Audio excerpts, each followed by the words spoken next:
हेडलाईन्सचे प्रायोजक आहे NBC bearings, लांब पळण्यासाठी। नकली शिवसेनेनं बाळासाहेब ठाकरेंना धोका दिला, मोदींचा ठाकरेंवर निशाणा। तर बाळासाहेबांचं नाव घेण्याची तुमची लायकी नाही, उद्धव ठाकरेंचं प्रत्युत्तर। मोदीजी तुमच्यात हिंमत असेल तर उद्धव ठाकरेला संपवण्याचा प्रयत्न करून बघा। महाराष्ट्र तुम्हाला महाराष्ट्राच्या मातीत गाडल्याशिवाय राहणार नाही, उद्धव ठाकरेंचा मोदींवर हल्लाबोल। तुम्हाला सत्तेतून घालवल्याशिवाय हा आत्मा शांत बसणार नाही, भटकती आत्मा या मोदींच्या टीकेला शरद पवारांचं उत्तर। राज ठाकरेंच्या पंतप्रधान मोदींकडे 6 मागण्या, मराठीला अभिजात भाषेचा दर्जा, शिवरायांच्या गडकिल्ल्यांचं संवर्धन इत्यादी मागण्यांचा समावेश।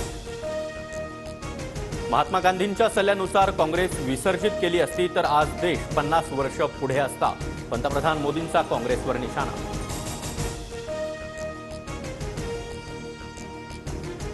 मुख्यमंत्री उपमुख्यमंत्र्यांनी शरद पवार उद्धव ठाकरेंवर बोलून वेळ वाया घालवला, जे सत्तेत येणार नाहीत त्यांच्याबद्दल काय बोलावं, राज ठाकरेंचा पवारांसह उद्धव ठाकरेंना टोला।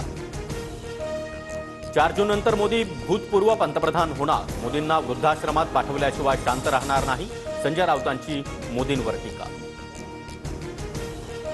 नरेंद्र मोदी नसते तर राम मंदिर झालं नसतं, मोदींमुळेच राम मंदिर झालं, महायुतीच्या सभेमध्ये राज ठाकरेंचं वक्तव्य। शिवाजी पार्कातील सभेपूर्वी पंतप्रधान मोदी यांच्याकडून चैत्यभूमीवर जात डॉक्टर बाबासाहेब आंबेडकरांना अभिवादन, तर सावरकर स्मारकावर जात स्वातंत्र्यवीर सावरकरांना मोदींकडून आदरांजली। शिवाजी पार्कवरील सभेनंतर पंतप्रधान मोदींनी बाळासाहेब ठाकरेंना वाहिली आदरांजली, बाळासाहेब ठाकरेंच्या स्मृतीस्थळावर जात आदरांजली अर्पण। सचिन वाझेला पुन्हा पोलीस दलामध्ये घेण्यासाठी उद्धव ठाकरेंचा माझ्यावर दबाव होता, मात्र मी नकार दिला, उपमुख्यमंत्री देवेंद्र फडणवीसांचा गौप्यस्फोट।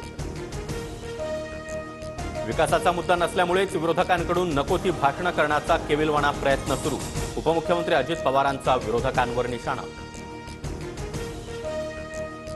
संविधान हेडलाईन्सचे प्रायोजक आहे एनबीसी बेरिंग्स, लांब पळण्यासाठी।